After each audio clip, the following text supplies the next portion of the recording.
Alright, Shuttle DPT back with another anatomy breakdown, muscle by muscle. Today we're diving into the largest and the most powerful muscle of the rotator cuff, subscapularis.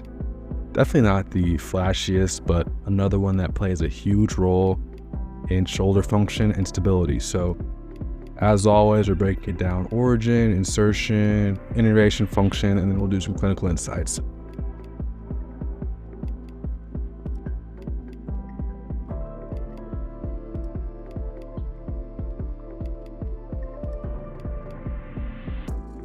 The subscapularis is our lone anterior rotator cuff muscle. That's the only one that sits on the front of that scapula. It's a pretty deep one, man. From anterior to posterior, it's deep to the pec muscles for sure. And I guess depending on how you're looking at it or your angle, you could say it's deep to serratus anterior, the deltoid, biceps brachii. So of course the scap's sort of tucked behind the ribs, so yeah, you're not going to get to this one very easily at all. It's a deep dive for sure. As far as origin and insertion, deep to a number of significant structures and lying on what we'd call the subscapular fossa, hence the name Subscapularis. Sub meaning beneath, and then of course the scapula is that winged shoulder blade bone. The subscapular fossa is just that broad concave surface on the anterior scapula. We see the fibers of subscapularis travel laterally and superiorly to merge into a flattened tendon. And that tendinous insertion is a little varied. So really we've got some interaction at the bicipital groove, but for the primary insertion point, you can generally safely say the lesser tubercle of the humerus. So origin is going to be that subscapular fossa, and then insertion will be that lesser tubercle. It's the only rotator cuff muscle that inserts there on that lesser tubercle. As we know, all the other rotator cuff muscles go over to that big boy, that greater tubercle. Being compared here, that's a big helper for sure, just to hear that and be able to visualize those little differences. Helpful to be able to differentiate those four rotator cuff muscles for sure.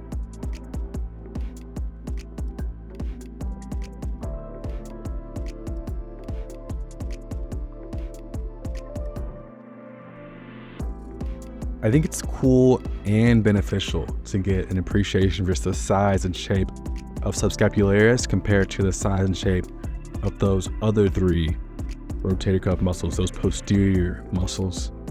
Subscapularis by itself is the same size and shape as those three posterior rotator cuff muscles together as a group. Another visual pointer when we think about some of those biomechanics, fine motor, fine tuning interactions. By mass, we've got approximately the same force pulling the humeral head anteriorly in towards splenoid and posteriorly in towards splenoid with those three posterior muscles. So they sort of balance each other out. Big IR muscle versus a group of three external rotation muscles. And again, similar size and mass will keep our balance. The primary role of subscapularis is internal rotation of the humerus. It also helps with adduction and, of course, stabilizes that shoulder by compressing the humeral head into the glenoid.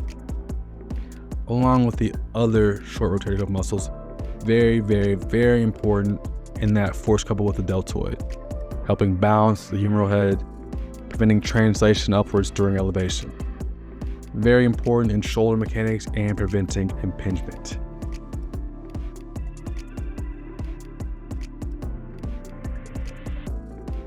Subscapularis is going to be innervated by the upper and lower subscapular nerves, primarily from C5 and C6. The lower subscapular nerve also innervates teres major, and we'll hit that with the next video. A common variation you'd see is that there is a third accessory upper subscapular nerve that also innervates subscapularis occasionally.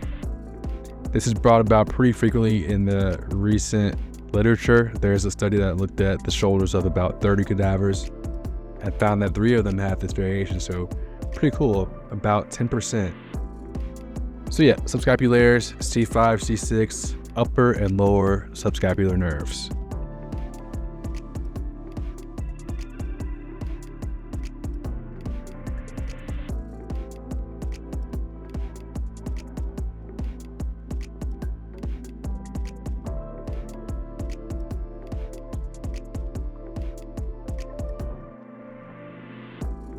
For subscapularis tears, there's a reported prevalence of 27%, with speculation that even that number is a little bit of an undersell.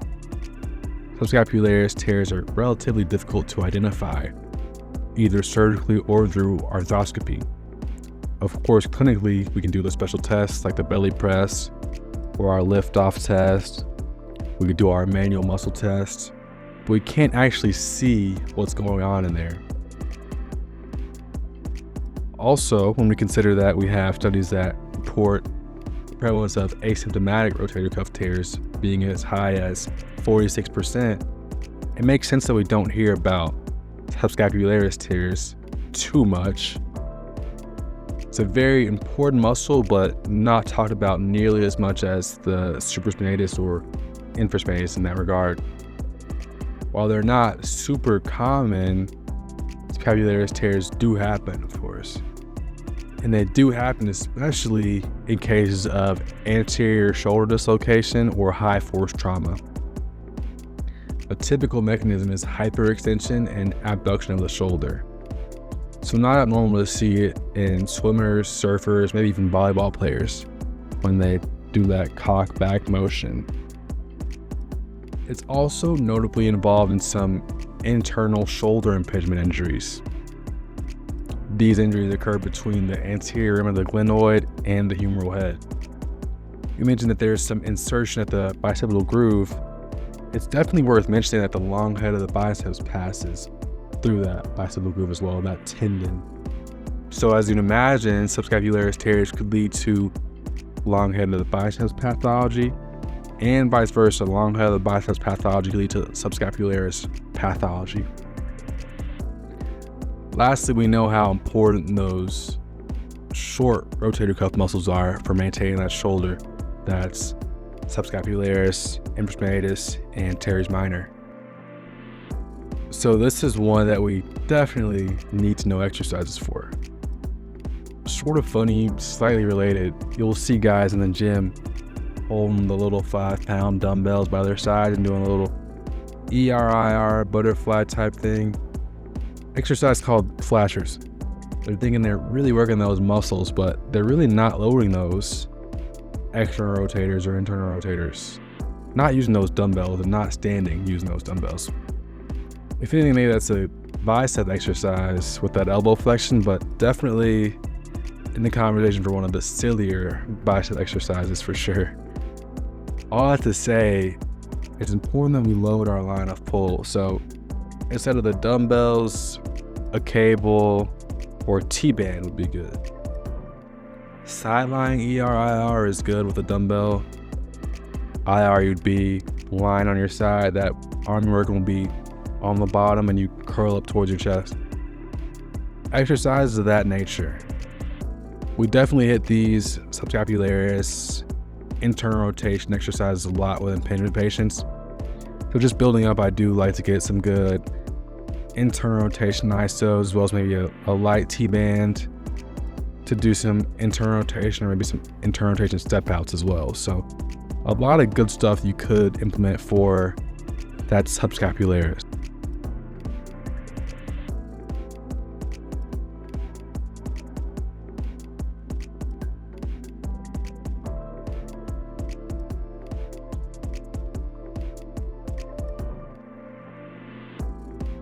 And there we have it, another one. In summary, with subscapularis, we've got a deep, powerful internal rotator and anterior stabilizer of the shoulder. Huge for swimmers, throwers, surfers, volleyball players, just about anyone with impingement as well. Hopefully that info adds a little bit to what you do. Next up, we've got teres major, coming very soon with that one. Just wrapped up the 4 muscles of the rotator cuff So don't forget to check out the other rotator cuff muscles. We got those videos posted on my channel. Very important muscle group. So happy to get those done. Like, subscribe, comment, more to come. Shuttle DPT. Catch you later.